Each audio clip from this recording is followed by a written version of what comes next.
નમસ્કાર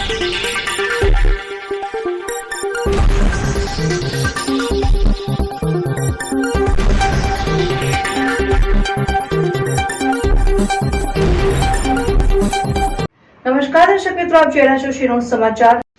બોડેલી તાલુકાના ઊંચા કમલમ નર્મદા વસાહતમાં વસતા લોકો પીવાના પાણીની સમસ્યાને લઈને ત્રાહિમામ પોકારી ઉઠ્યા છે।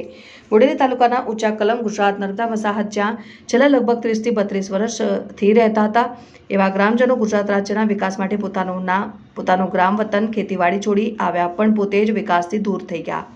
સરકાર સૌનો સાથ સૌનો વિકાસ નામની માળા જપતી રહી છે। વસાહતમાં વસવાટ 30 વર્ષ બાદ સરકાર તરફથી પીવાના પાણીની સગવડ પણ કમનસીબે કામનો સાથ ન છોડ્યો અને આ સુવિધા પણ લાઇટ બિલ ન ભરવાને કારણે છીનવાઈ લાઇટ બિલના નાણાં ન ભરાતા છેલ્લા 5-7 દિવસથી લાઇટનું મીટર પણ છોડીને લઈ ગયા, જેને લઈને ગ્રામજનોને પીવાના પાણી સહિત મૂંગા પશુને ઘર માટે પણ ક્યાંથી લાવવું એ પ્રશ્ન ઊભો થયો। વિકાસની વાતો કરનાર આ સરકારને આદિવાસીઓની વ્યથા સંભળાશે ખરી?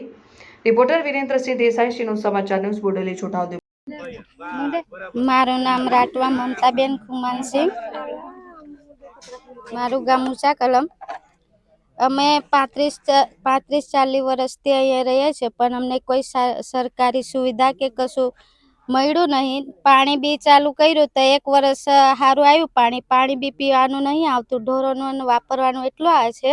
અને આ અઠવાડિયું થયું કે પાણી લાઇટ અઠવાડિયું 15 દિવસ થયા કે વાયર કાપીને લઈ ગયા। સરકાર આ બિલ ભરતા નહીં એટલે ચાલુ કોઈ કર્યું નહીં હજુ। અમે ઢોરોને પાણી કઈથી પીવડાવે, નહીં તો અમે પીવાનું તો હેડ પંપથી લઈ આવે, પણ ઢોરોને પીવડાવવા માટે અમને બધું પાણી તો જોઈએ ને।